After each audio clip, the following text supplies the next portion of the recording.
salli wa sallim wa barik wa karrim wa tahannan wa tafaddal wa takarram ala sayyidina wa maulana Muhammad wa ala alihi wa ashabihi wa azwajihi wa dhurriyyatihi wa atba'ihi ila yaumiddin.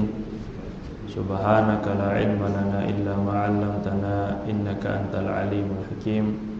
Rabbi shrah lana sudurana wa yassir lana umurana wahlul 'uqdatan min lisani yafqahu qawli. Rabbana iftah bainana wa baina qaumina bil haqqi wa anta khairul fatihin.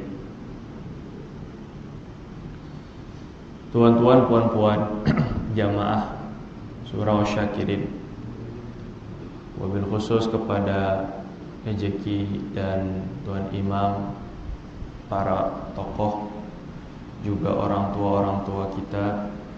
Semoga Allah Subhanahu wa ta'ala senantiasa memberikan keberkahan dalam hidup kita, dan Allah jaga seluruh diri kita, harta kita, keluarga kita, dan seluruh agama kita, sampai Allah Subhanahu wa ta'ala kumpulkan kita di hari kiamat bersama Rasulullah sallallahu alaihi wasallam, masuk surganya yang abadi tanpa hisab. Amin ya rabbal alamin.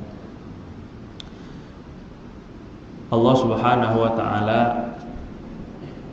memberikan kita panjang umur sampai ke tahun 1438 Hijriah. Banyak ramai yang kita tak sedari maupun juga kita tak perasan. Ternyata dari berpuluh-puluh tahun kita hidup di dunia, melalui satu tahun ke tahun baru berikutnya, tahun baru berikutnya, tahun baru berikutnya, berapa ramai orang-orang yang telah mendahului kita. Berapa ramai sanak saudara yang tahun lepas masih bersama kita, tapi tahun ini sudah tak ada.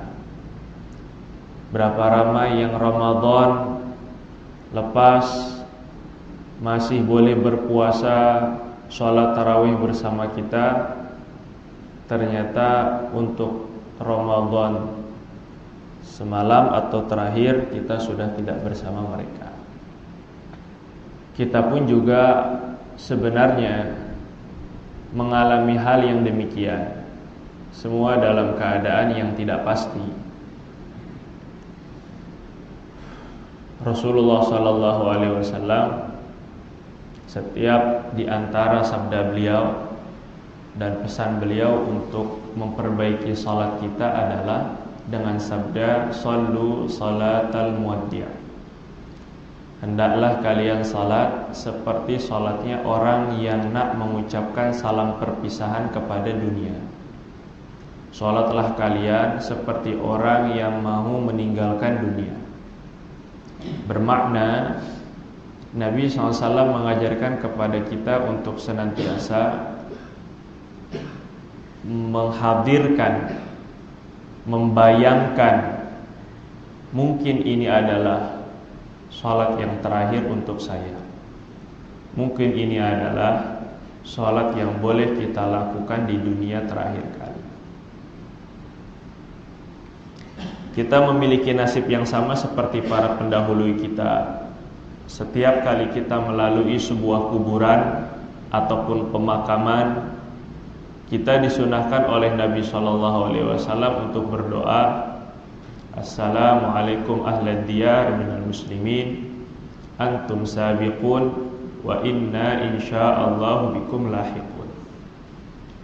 Salam sejahtera, wahai para penghuni alam yang abadi, wahai orang-orang mukmin, kalian sudah mendahului kami, dan kami sebentar lagi akan mendahului dan akan menyusul kepada kalian.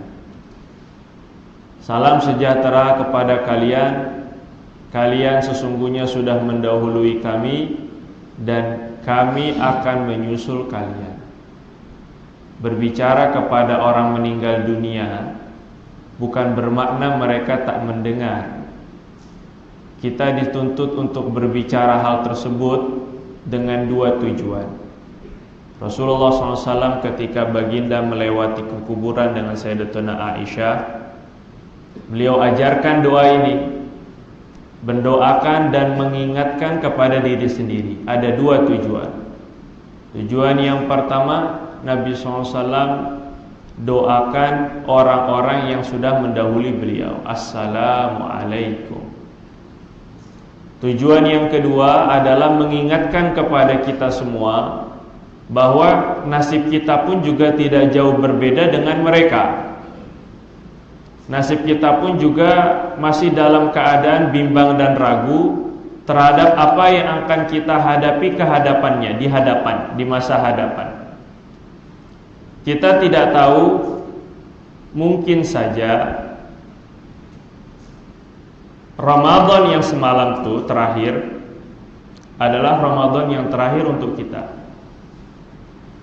Berapa ramai orang-orang yang bahagia, yang gegap gempita, gembira luar biasa menyambut Idul Fitri terakhir tahun lepas. Mungkin Idul Fitri tahun hadapan sudah tak ada. Tapi Allah Jalla wa'ala masih memberikan umur kepada kita, waktu kepada kita sampai di bulan Shafar tahun ini memiliki maksud.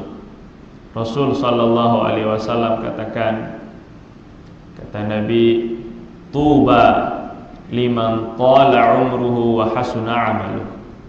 Berbahagia untuk mereka-mereka yang panjang umurnya, Allah berikan kesempatan dan juga semakin baik perbuatannya.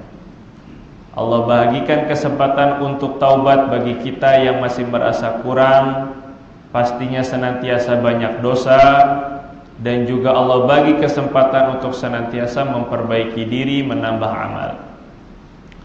Tuan-tuan, puan-puan yang Allah Subhanahu wa taala muliakan, di bulan Shafar sebahagian ulama sampai memberikan amalan khusus dan juga warning, peringatan kepada kita mengenai datangnya bulan Shafar, dan khususnya adalah hari Rabu terakhir bulan Shafar. Ada doa-doa yang mereka baca ataupun juga sholat-sholat yang dikerjakan dengan tujuan untuk menghindarkan diri daripada bala. Sebahagian sufi dan orang-orang yang mulia, para ulama, mengatakan bahwa Allah Subhanahu wa taala menurunkan berbagai macam bala, malapetaka, musibah pada hari Rabu terakhir bulan Shafar. Ini satu pandangan. Sehingga sebahagian kaum muslimin saat ketika terjadinya atau sampainya Rabu terakhir bulan Shafar, mereka berkumpul untuk berdoa, berzikir, istighatsah agar tidak tertimpa musibah tersebut. Namun walaupun demikian, kita tidak boleh hanya semata-mata menyangka bahwa kita selepas Shafar berlalu ataupun selain daripada Rabu terakhir bulan Shafar, ternyata kita merasa aman daripada malapetaka, musibah ataupun yang semisalnya.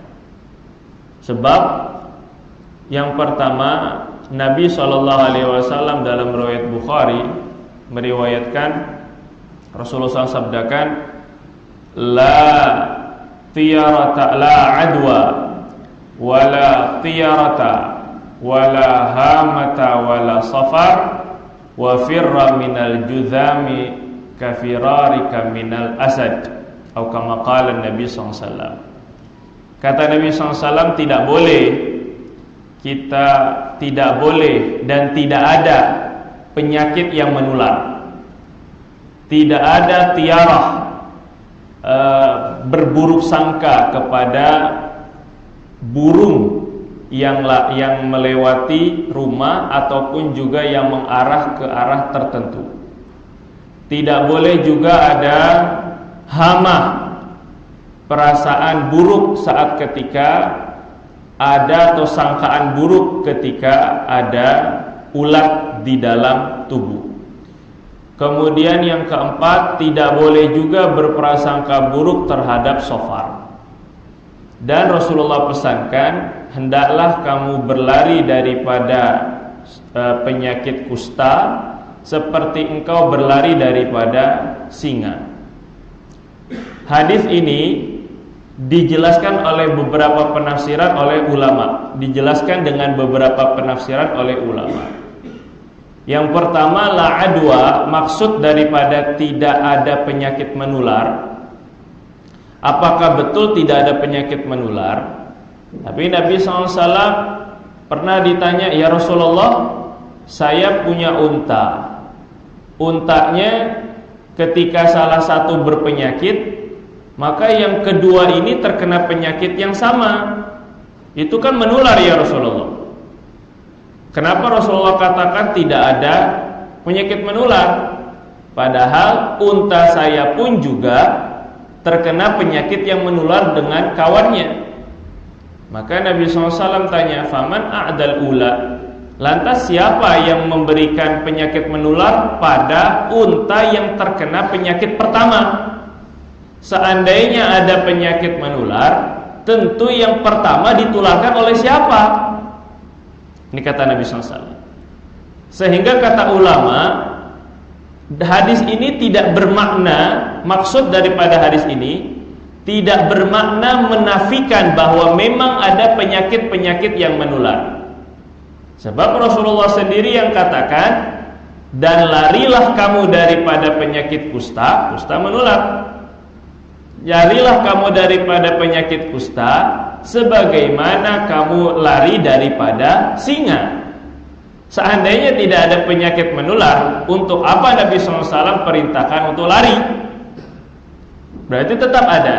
Hanya hadis tersebut, la adwa, ini bermaksud agar orang-orang, kita khususnya, tidak meyakini bahwa asbab penyakit semata-mata disebabkan karena menular.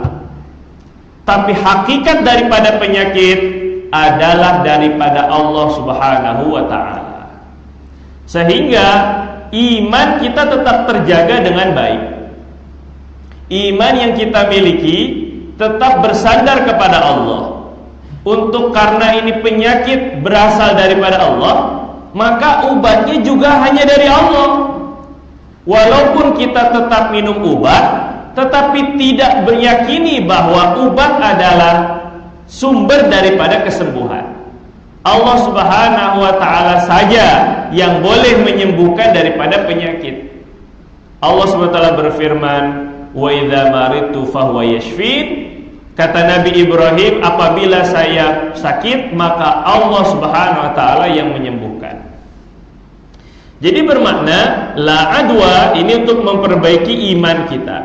Tidak ada penyakit menular. Maksudnya tidak menjadi asbab utama penyakit menular itu ada, bukan disebabkan karena penyakit menular saja, tapi yang lebih penting, yang lebih bersumber penyakit tersebut adalah daripada Allah Subhanahu wa ta'ala.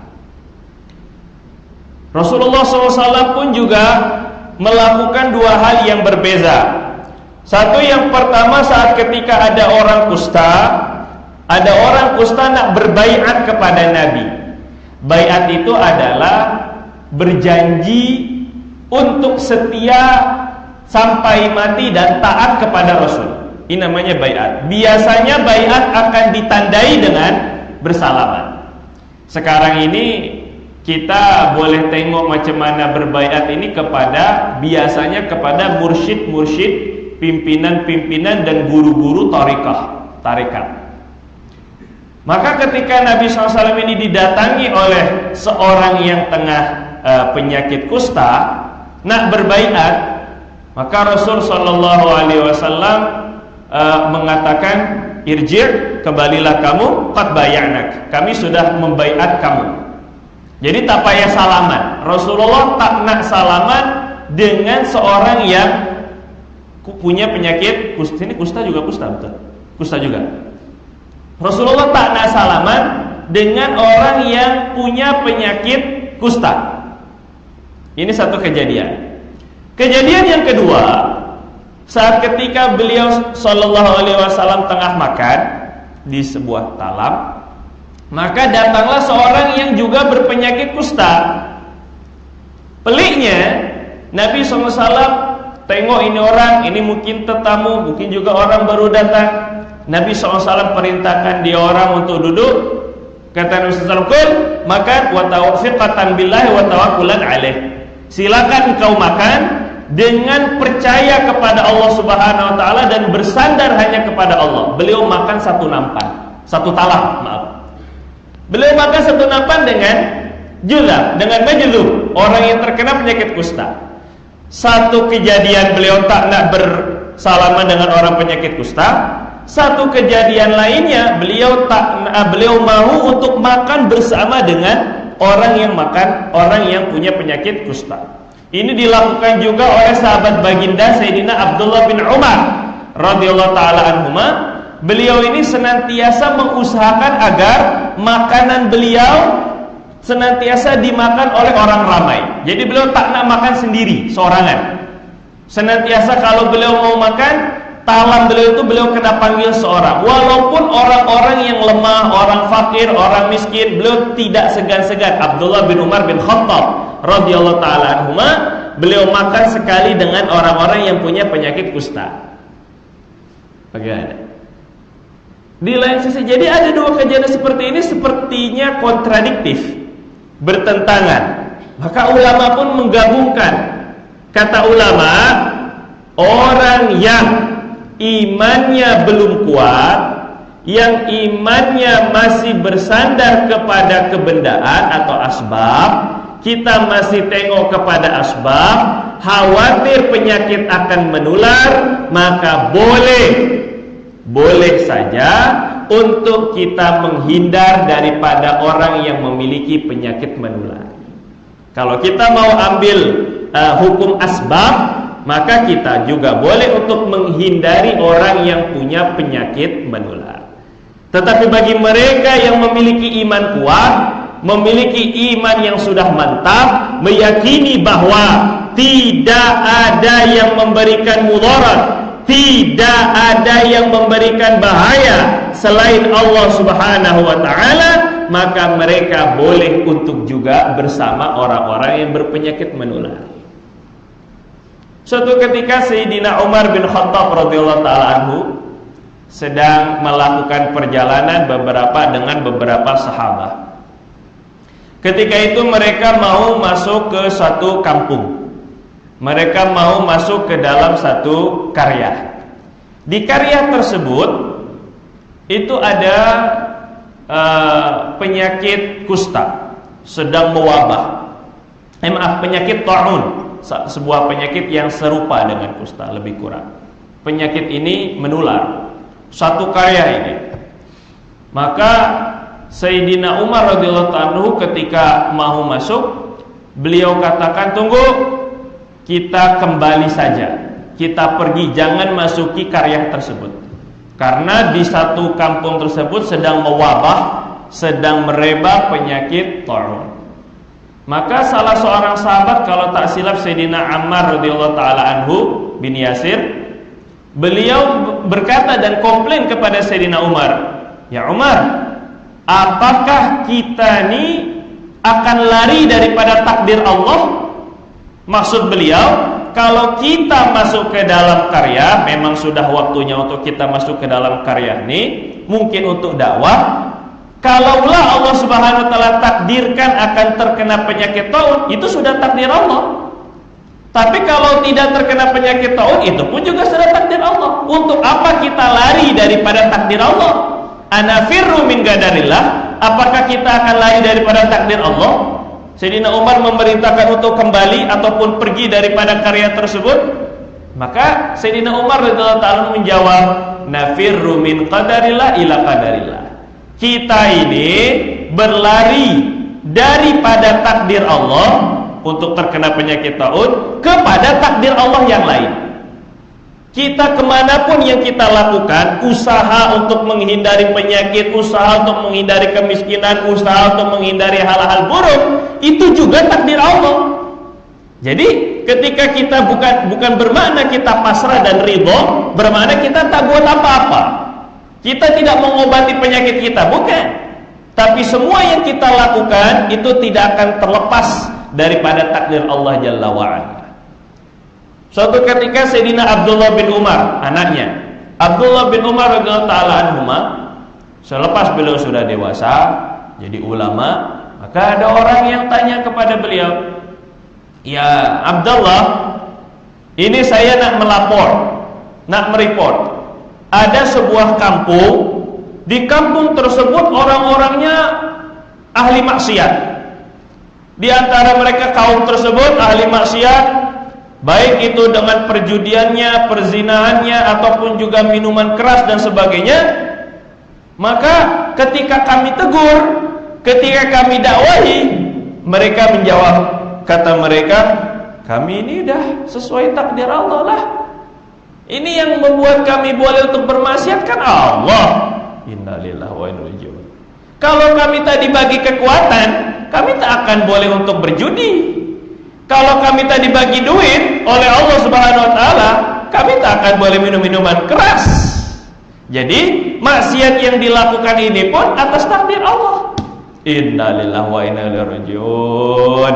Akhirnya ini orang tersebut melaporkan, meminta fatwa kepada Sayyidina Abdullah bin Umar. Beliau katakan, haula'i zanadiqah, mereka adalah orang-orang yang zindik, mereka orang-orang yang kafir batinnya, hatinya mereka sudah kafir walaupun zahir mereka beriman, zindik.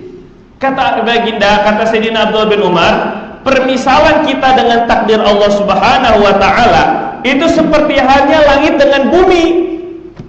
Permisalan kita di dalam takdir Allah itu seperti langit dan bumi. Awak nak pergi ke utara, pergi ke selatan, pergi ke timur, pergi ke barat, tentu tidak akan melewati daripada kolong langit dan tidak akan melewati daripada penjuru bumi.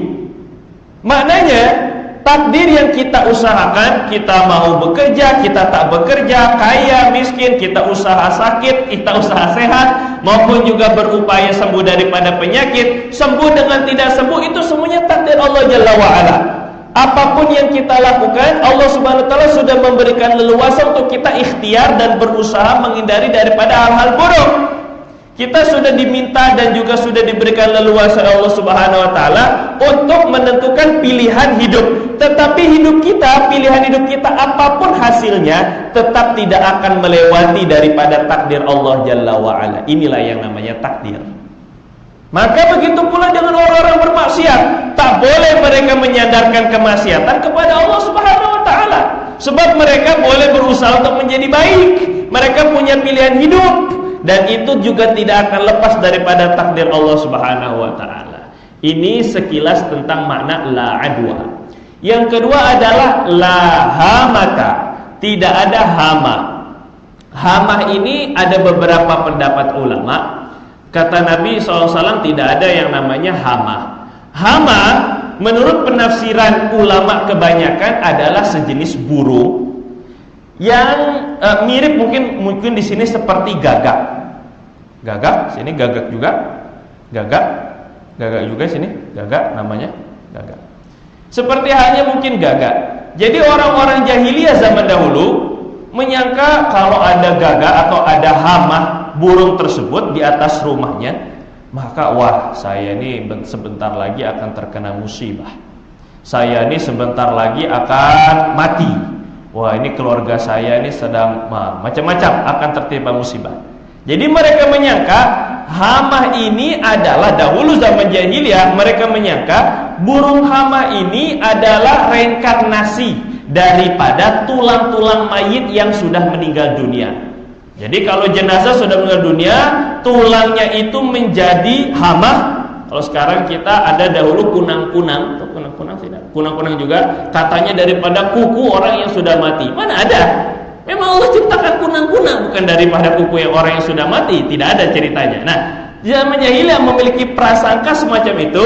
Mereka menyangka bahwa hama atau burung tersebut adalah terwujud daripada tulang belulang jenazah-jenazah yang sudah mati, sehingga kalau seandainya ada burung tersebut, ini mereka nak memberikan kabar bahwa orang yang disinggahi akan juga menyusul orang-orang yang sudah mati.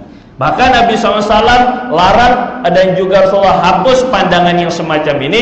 Tidak ada yang namanya hama. Kemudian yang ketiga, la tiarah.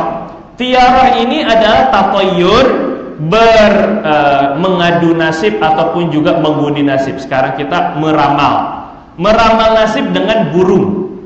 Tiarah, baik itu dengan burung ataupun juga dengan dadu, ataupun juga dengan kartu tarot, ataupun juga dengan kopi, macam-macam cara meramal. Apa saja itu termasuk ke dalam kata tiarah. Rasulullah SAW katakan tidak boleh dengan yang namanya tiarah. Tiarah adalah memprediksi nasib.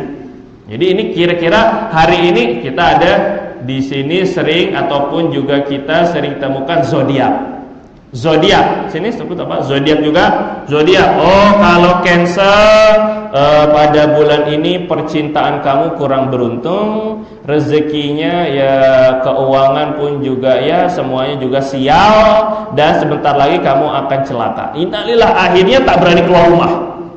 Akhirnya tak berani buat apa-apa. La ilaha illallah. Ini yang Rasulullah hapus. Tidak boleh. La tiarah. Tidak boleh. Tiara zaman dahulu kalau seandainya orang keluar terus tengok dulu arah mata angin. Angin berembus kemana? Masya Allah. Kalau seandainya burung-burung ramai ke arah kiri, ke arah selatan, berarti sekarang kita ini tengah dilanda musibah. Ataupun juga akan apa-apa. Berbeda dengan ramalan cuaca. Ramalan cuaca itu menggunakan keilmuan, menggunakan sains. Jadi itu tidak mengapa, kata ulama, itu bukan suatu hal prediksi yang menggunakan sihir ataupun juga prediksi menggunakan dukun, bomo atau yang semisalnya, tapi dia menggunakan sains. Itu tidak mengapa. Tetapi kalau seandainya kita dengan nasib, kita tidak tahu. Justru kata Nabi SAW, kalau kita ini ada sedikit prasangka bahwa kita akan tertimpa nasib sial, tertimpa musibah, maka ada prasangka semacam itu. Kata Nabi, dah jalan bismillahirrahmanirrahim, silahkan lakukan aktivitas, silahkan buang prasangka tersebut jauh-jauh, tetap dengan zikir kepada Allah Subhanahu wa ta'ala. Ini yang penting. Jadi kalau seandainya mau keluar, ucapkan bismillahi tawakkaltu 'alallahi la haula wala quwata illa billah.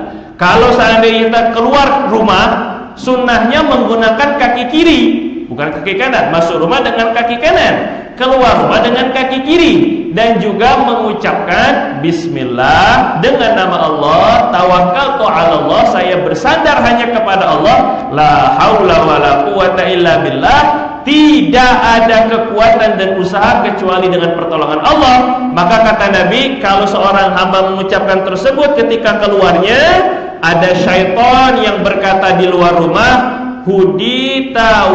ada malaikat yang berkata di luar rumah, hudita wa kufita wa wuqita, engkau sudah diberikan hidayah, engkau sudah akan dicukupi segala keinginanmu dan hajatmu, dan engkau akan dijaga daripada segala musibah. Kata Nabi SAW, hanya sekedar membaca hal yang kecil, sesuatu perkara yang kecil, ternyata mengundang rahmat Allah Subhanahu wa ta'ala, hidayah.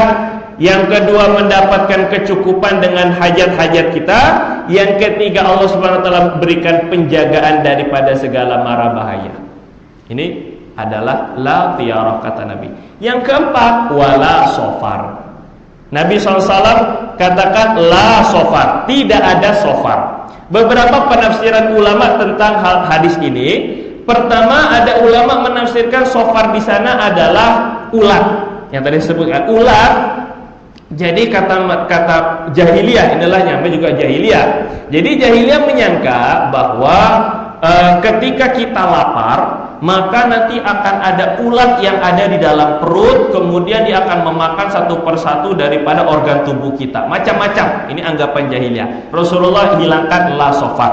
Yang kedua, pendapat ulama mengenai hadis tersebut, makna daripada la sofar adalah dahulu orang-orang jahiliyah mereka menjadikan bulan Muharram itu tadinya awalnya tidak boleh berperang karena Ashhurul Hurum, bulan-bulan yang haram, bulan-bulan mulia, salah satunya adalah Muharram, Zulqa'dah, Zulhijjah, Muharram, Rajab. Ini minha arba'atun hurum. Di antara 12 bulan ada 4 bulan yang termasuk bulan haram. Bulan haram di sana itu maknanya mereka, para orang-orang jahiliyah ketika itu menghormati bulan haram sehingga mereka tak boleh berperang. Mereka sudah sepakat dah, semuanya pada bulan yang 4 bulan ini tidak boleh berperang. Tapi mereka ini haus sangat dengan peperangan. Jadi sudah 2 bulan Zulqa'dah, Zulhijjah tak berperang. Takkan Muharram kita tidak berperang lagi. Jadi sehingga mereka tukar. Akhirnya yang Muharram ini, keharaman bulan Muharram, mereka pindahkan ke bulan Safar. Mereka pindahkan ke bulan Safar ini untuk dengan akal pemikiran. Padahal sudah Allah tentukan bulan haram itu 4 bulan ini sudah ditentukan Allah Jalla wa'ala, tetapi mereka akal. Nah, mereka gunakan akal mereka pindahkan Muharram ini ke Safar, keharamannya, sehingga mereka tetap boleh berperang pada bulan Muharram, tetapi nanti Safar boleh berperang. Nah, mereka anggap Safar ini sebagai Muharram yang kedua, atau Muharram dianggap mereka sebut Safar yang pertama. Penggantian nama saja. Tujuannya untuk mengelakkan daripada pengharaman berperang ketika itu. Maka Nabi SAW melarang hal tersebut. La Safar. Tidak boleh Safar itu diganti-ganti. Tidak boleh Safar itu dipindah-pindahkan. Tak boleh. Tetap Muharram pada Muharramnya, Safar pada Safarnya. Pendapat yang ketiga, Safar ini maksud dari kata Nabi SAW, la Safar, maksudnya adalah tidak boleh kita tasya'um, tidak boleh kita merasa sial dengan kedatangan bulan Safar. Nah, ini yang saya katakan tadi. Jadi sebagian pendapat ulama yang memang Allah Subhanahu wa taala takdirkan menjadi boleh melihat kepada perkara-perkara yang tak boleh dipandang oleh orang biasa. Mereka tengok ada mara bahaya, ada musibah, ada bala yang turun pada bulan Safar, khususnya Rabu terakhir. Ini kita tidak nafikan. Mungkin saja khusus, tapi tidak bermakna selain daripada hari itu tidak ada. Sehingga Rasulullah SAW melarang untuk kita tidak boleh hanya semata-mata menganggap bahwa bulan Safar ini bulan yang buruk. Tidak boleh. Tidak boleh menganggap bulan Safar itu bulan yang buruk. Bahkan salah sebuah hadis Rasulullah SAW katakan, la tasubbud dahar. Jangan kalian mencela waktu dan masa. Tak boleh. Tak boleh mencela. Oh, sekarang ini waktu sial nih. Sekarang ini masa keburukan ini. Ini bukan masa keberuntungan saya nih. Dah, tak boleh. Jangan kalian mencela dan memaki dahar, mencela dan memaki masa, sebab Allah Subhanahu wa taala dialah yang pemilik masa. Dialah yang memiliki waktu. Sehingga ketika kita mencela masa, seakan-akan mencela Allah Jalla wa ala. Ini tidak boleh. Maka kata Nabi SAW, la Safar. Tapi, itu dia. Namun kita tetap saja nak membuat proteksi, nak membuat pengamanan kepada diri kita masing-masing, protection kepada diri kita masing-masing setiap masa dan setiap waktu. Nabi SAW ajarkan kita agar bagaimana setiap masa dan setiap waktu kita senantiasa dalam perlindungan dan pengamanan daripada Allah Jalla wa'ala. Kita tak tahu bila ada kemalangan, bila ada musibah, bila ada kejadian buruk, bila ada kesialan, kita tak tahu. Maka Rasul SAW ini senantiasa memberikan berapa banyak amalan, berapa banyak bacaan dan wirid dan zikir setiap pagi, petang, pagi, petang, pagi, petang. Ini tujuannya apa? Tujuannya untuk agar kita senantiasa dalam perlindungan Allah Subhanahu wa taala. Ketika kita hanya bersandar kepada makhluk, kalau Allah Subhanahu wa taala mahukan kita bersandar hanya kepada CCTV. CCTV untuk pengamanan rumah kita. Tapi tetap saja maling masuk tetap masuk, pencuri masuk tetap masuk. CCTV hanya tengok tuh aja. Kalau anda ditangkap selepas dia menikmati hartanya dah ditangkap. Tetap saja tidak ada yang boleh menjaga harta kita, keluarga kita, istri dan suami kita di luar maupun juga di dalam rumah. Tidak ada yang sanggup untuk menjaga kecuali Allah Subhanahu wa taala. Maka ini penting untuk kita membuat amalan baik pada bulan Safar maupun di luar bulan Safar. Setiap hari kita buat amalan-amalan agar bagaimana kita terlindung daripada mara bahaya. Di antara amalan-amalan tersebut adalah mengucapkan baca Bismillahilladzi la yadurru ma'asmihi syai'un fil ardi wala fis sama wa huwas sami'ul alim. Ini dibaca setiap 3 kali pagi dan petang. Bismillahilladzi, dengan nama Allah yang dengan namanya tidak akan sesuatu apapun menimpa keburukan baik di langit maupun di bumi. Bismillahilladzi la yadurru ma'asmihi syai'un fil ardi wala fis sama wa huwas sami'ul alim. 3 kali Bismillahilladzi la yadurru ma'asmihi syai'un fil ardi wala fis sama wa huwas sami'ul alim. 3 kali kata Nabi SAW, man qalahu thalathan, orang yang membaca bacaan ini 3 kali, lam yadurru fi sabahi wal masa, pada pagi hari dan petang, lam yadurru syai', tidak akan ada sesuatu apapun yang akan mencelakai dirinya, tidak akan ada sesuatu apapun yang akan membahayakan dirinya. Suatu saat Sayyiduna Aban ini adalah anak Sayyidina Utsman bin Affan. Jadi Sayyidina Aban atau Sayyidina Utsman bin Affan ini punya anak namanya Aban.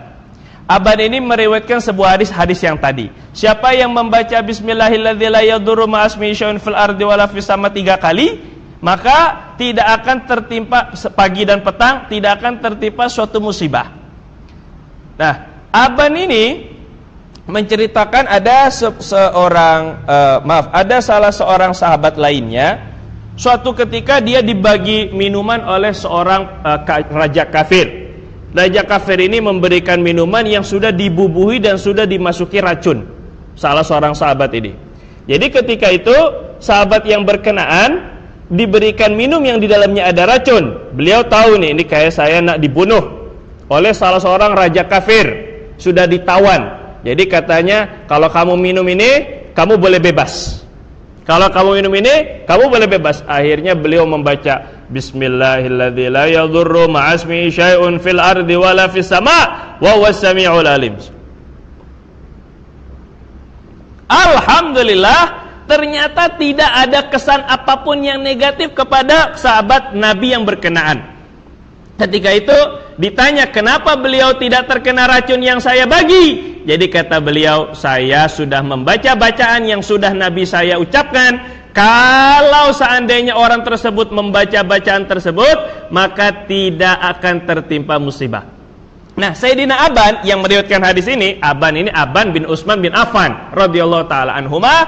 Jadi ketika itu beliau ini punya kakinya pincang. Apa pincang? Pincang juga. Kakinya pincang. Jadi kata muridnya, tanyalah, murid ini murid kurang asam juga ala kulli hal. Tanya kepada gurunya, "Guru, kalau seandainya tidak tertimpa musibah, kenapa kaki guru ini pincang?" Allah karim. Tanya, kan guru yang meriwayatkan hadis itu. Kalau seandainya memang benar tidak akan tertimpa musibah, kenapa guru kakinya pincang? Allah. Jadi kata beliau, awak tahu tak, saya ini senantiasa mengamalkan hal tersebut. Saya orang yang pertama mengamalkan hal tersebut. Artinya saya jaga terus pagi petang. Tapi takdir Allah Jalla wa'ala, pada suatu hari saya lupa untuk membacanya. Jadi ketika terjadilah eksiden, entahlah jatuh atau apa, akhirnya kaki saya pincang. Disebabkan karena apa? Lupa. Dan itu memang sudah takdir Allah. Lupanya terhadap zikir menyebabkan suatu musibah, dan itu bukan merupakan suatu kesalahan, tapi Allah Subhanahu wa taala sayang kepada orang yang berkenaan sehingga baru lupa zikir saja kena musibah. Tapi orang-orang pendosa, orang-orang yang tak tahu amalan, saya tak beramal apapun, tapi alhamdulillah sehat walafiat, saya tetap harta saya tetap terjaga, anak-anak saya pun juga comel-comel. Padahal tak buat amalan apa, sholat tak, ke masjid tidak, beramal tidak, tapi saya tuh tetap saja dalam keadaan oke-oke saja saya nih.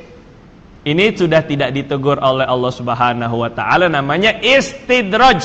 Sanastadrijuhum min haitsu la yash'urun. Kata Allah Subhanahu wa taala, kami bagi, tapi tengok suatu saat nanti dia akan menyesal, akan ada suatu teguran yang Allah Subhanahu wa taala berikan. Kalau Allah sayang, Allah tegur di dunia. Kalau Allah tidak sayang, Allah teguran nanti di akhirat. Allah hukum nanti di akhirat. La ilaha illallah, astaghfirullahaladzim.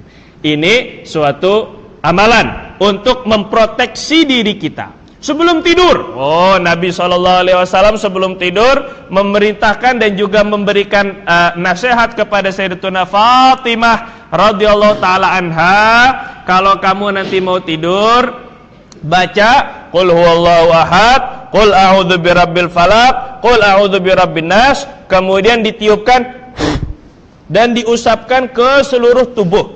Jadi kalau tuan-tuan dan puan-puan mengamalkan yang semacam ini, insya Allah yakin dengan Allah Subhanahu wa taala akan terjaga daripada sihir. Sihir itu datangnya rata-rata saat ketika kita tidur.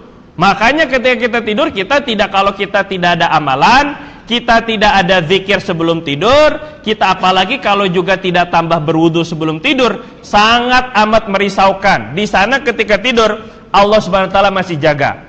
Kalau Allah mau, betul-betul ketika tidur semut masuk ke dalam telinga, ada kala gigit, nauzubillah min zalik, tiba-tiba ada ular, ada orang mimpi bertemu lipan, pagi-paginya sudah bengkak kakinya, macam-macam sihir. Nah, untuk menanggulangi sihir yang semacam ini, dengan apa caranya? Protection, dengan perlindungan daripada Allah Subhanahu wa taala. Kita tak mampu untuk melindungi sepenuh masa 24 jam, 7 hari dalam seminggu, kita tak mampu untuk menjaga. Siapa yang boleh kita jaga? Anak pun juga sama. Rasulullah SAW kalau seandainya ada orang bawa anak, minta didoakan, maka Nabi SAW akan membaca doa perlindungan. U'idzuhu bikalimatillahi tammah min kulli syaitan wa hamma wa min kulli ainin lamah. Aku melindunginya dengan nama Allah Subhanahu wa taala, dengan kalimat Allah yang mulia, dengan kalimat Allah yang sempurna, daripada syaitan dan hewan-hewan melata, dan daripada setiap mata pandangan mata hasud. Pandangan mata orang, kalau seandainya dia ini dengki ataupun juga terlampau terpukau, itu boleh membawa kepada hasud, membawa kepada mara bahaya, membawa kepada musibah. Kadang-kadang kalau seandainya ada orang punya kereta bagus, pas itu ada orang tengok betul-betul terpukau, atau bukan bahkan sampai iri dengki, boleh jadi tiba-tiba tayarnya pancit, tiba-tiba engine-nya mati. Itu sebut karena apa? Namanya ain. Namanya ain. Ain adalah penyakit daripada pandangan mata, baik pandangan mata orang yang jahat, orang yang dengki pada kita, ataupun juga pandangan mata orang yang terlampau terpukau tapi tidak menyebutkan zikir. Nah, maka untuk memproteksi dan juga untuk menjaga tersebut, semua yang kita miliki adalah hanya satu-satunya dengan amalan zikir. Salah satunya juga adalah dengan sholat berjamaah subuh. Salat berjamaah subuh, Rasulullah katakan, man shalla subha fi jama'atin kana fi dhimmatillah. Orang yang salat subuh berjamaah, maka dia sudah mendapatkan perlindungan daripada Allah Subhanahu wa taala. Ini pun juga tujuan untuk apa? Menjaga diri kita agar terjaga. Dan sekali lagi, kita tidak mampu untuk menjaga apapun. Saya ceritakan dan saya sudah ceritakan kemana-mana. Jadi di dalam kitab Al-Adhkar Imam Nawawi, ada salah seorang sahabat diceritakan, diriwayatkan, salah seorang sahabat ini, kalau tak silap nama beliau Sayyidina Abu Darda radhiyallahu taala anhu. Jadi ketika Sayyidina Abu Darda tengah zikir semacam ini, tengah taklim atau tengah zikir, la ilaha illallah, la ilaha illallah, tengah baca zikir pagi petang, maka ketika itu ada orang datang berlari-lari ke masjid. Abu Darda, balik ke rumah awak nak terbakar. Rumah awak nak terbakar. Jadi sebelah menyebelah semuanya sudah terbakar hangus. Jadi kata Sayyidina Abu Darda, relax santai, tak akan terbakar. Masya Allah, orang sudah lari-lari, tapi beliau hanya jawab, la yuhraq, tak akan terbakar. Dengan sepenuh mulut.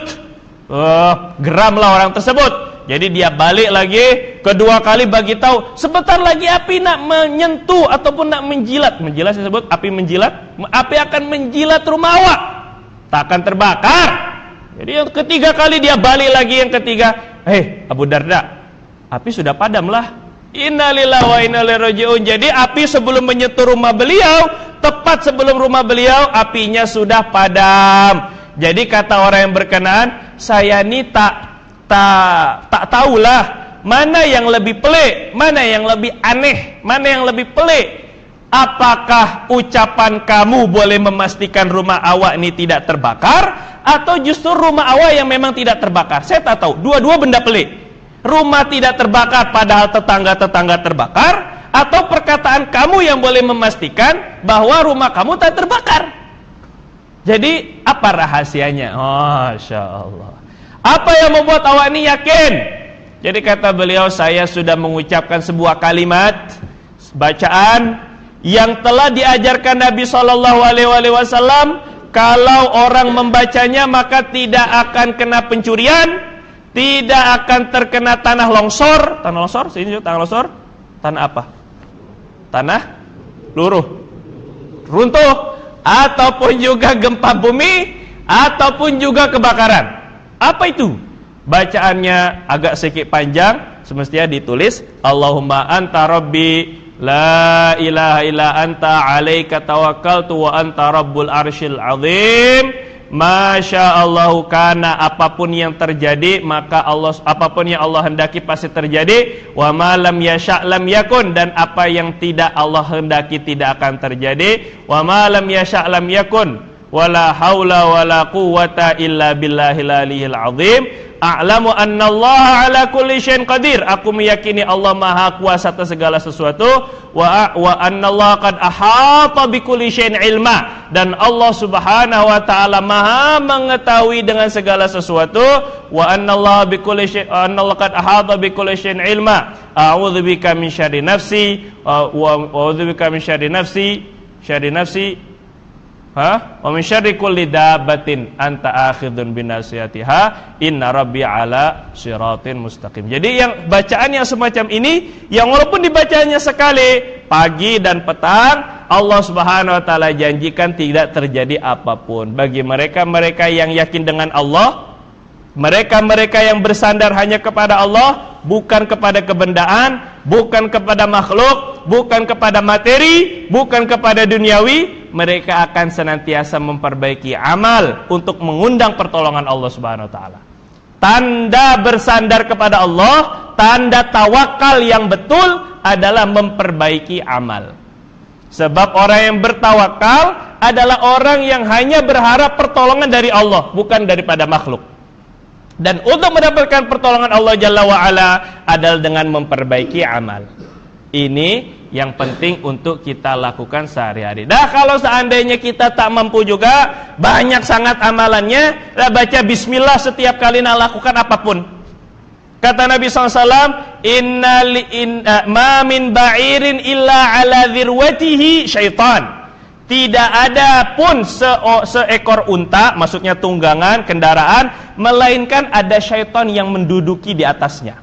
Kata Nabi, maka fadhkurullah, maka hendaklah kalian mengucapkan zikir kepada Allah, bismillahirrahmanirrahim, dia akan pergi.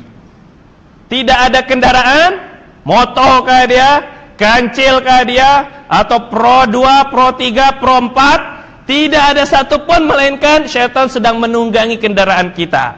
Tapi kalau seandainya kita mengucapkan bismillah, kita mengucapkan subhanalladzi sakhkhara lana dan seterusnya, maka Allah Subhanahu wa taala akan hilangkan azhab, akan hilangkan syaitan tersebut daripada kendaraan kita. Rumah kita pun juga macam itu, masuk pun juga dengan bismillahi walajna wa bismillahi kharajna. Allahumma inna nas'aluka khairal maulij wa khairal makhraj. Jadi diminta kepada Allah, ya Allah saya meminta dengan nama Allah Subhanahu wa taala aku masuk, dengan nama Allah aku keluar. Aku meminta kepada Engkau sebaik-baik tempat masuk dan sebaik-baik tempat keluar.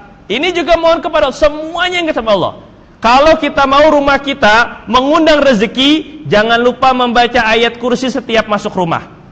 Baca ayat kursi setiap masuk rumah. Ini ulama sudah memberikan wasiat dan memberikan nasihat. Berapa ramai ulama memberikan nasihat, setiap mau masuk rumah ayat kursi. Baca ayat kursi. Ini untuk mengundang rezeki dalam rumah-rumah kita. Sudah cukup? Sudah masuk? Sudah ya? Hah? Sudah ya? Semoga sudahlah. Wallahu ta'ala. Minta maaf atas segala kesilapan, kekurangan. Mohon doa juga agar semoga Allah SWT ampuni saya. Kita berdoa semoga Allah Subhanahu wa taala senantiasa menjaga diri kita, keluarga kita, masyarakat kita, harta kita, yang lebih khusus menjaga iman dan amal kita, dan Allah Subhanahu wa taala juga senantiasa memberikan manfaat daripada ilmu yang telah kita dapat sehingga kita mudah untuk beramal dengan ilmu-ilmu tersebut. Dan Allah Subhanahu wa taala terakhir akan wafatkan kita pada husnul khatimah, dengan husnul khatimah masuk surga tanpa hisab bersama Rasulullah sallallahu alaihi wasallam ala hadhihi niyat wa ala ma nawaina wa ala ma nawa salafuna salih ila hadratin nabi sallallahu alaihi wasallam. Al-Fatihah. A'udzu billahi minasyaitonir rajim. Bismillahirrahmanirrahim. Alhamdulillahi rabbil alamin arrahmanir rahim maliki yaumiddin. Iyyaka na'budu wa iyyaka nasta'in. Ihdinas siratal mustaqim. Siratal ladzina an'amta 'alaihim ghairil maghdubi 'alaihim waladdallin. Kita tutup kafaratul majlis. Subhanakallahumma wa bihamdika asyhadu an la ilaha illa anta nastaghfiruka wa natubu ilaik. Assalamualaikum warahmatullahi wabarakatuh.